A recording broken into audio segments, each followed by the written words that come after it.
course, you know that Nietzsche was the philosopher who announced the death of God, right? And who was a great, great critic of Christianity, a vicious critic of institutional Christianity, in the best sense, you know. And he announced the death of God, and he said that we'd never find enough water to wash away the blood. It wasn't a triumphant proclamation, even though it's often read that way.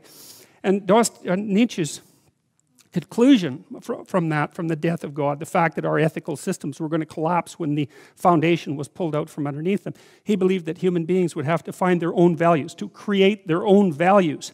And there's a problem with that, because it doesn't seem, this is something Carl Jung was very thorough in investigating, it doesn't really look like people are capable of creating their own values, because you're not really capable of molding yourself just any old way you want to be. Like, you have a nature that you have to contend with. And so it isn't a matter of creating our own values, because we don't have that capacity. It might be a matter of rediscovering those values, which is what Jung was attempting to do.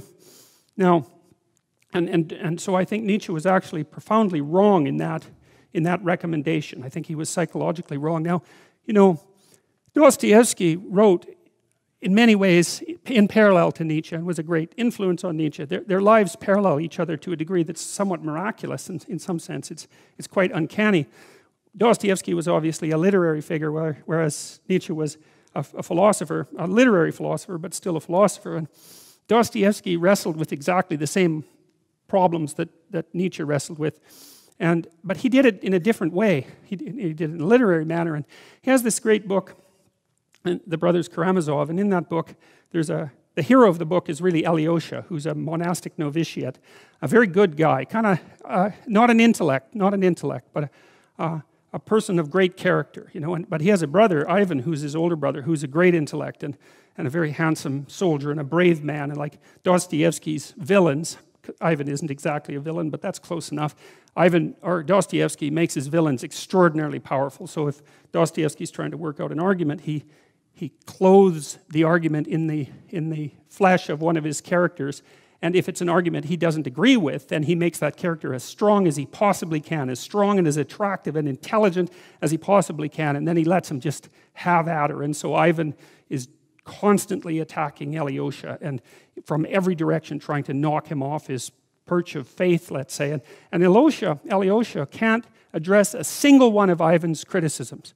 And he doesn't have the intellect for it, and Ivan has a devastating intellect. It's devastating to himself as well. But what happens in the brothers Karamazov essentially is that Alyosha continues to act out his commitment to the good, let's say, and in that manner he's triumphant. It doesn't matter that he loses the arguments, because the arguments aren't exactly the point. The arguments in some sense are a side issue, because the issue is, and this is the existential issue, the issue is not what you believe as if it's a set of facts, but how you conduct yourself in the world.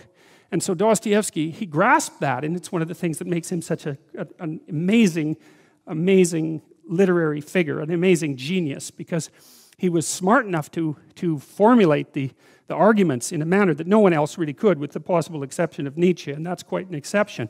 And yet he could still, using his dramatic embodiment, he could still lay out solutions to the problems that he was describing that are extremely compelling. And both Crime and Punishment, which is an amazing, thrilling, engrossing book, and the brothers Karamazov, all of Dostoyevsky's great books really circulate around those profound moral issues. And so I've learned a tremendous amount from reading him.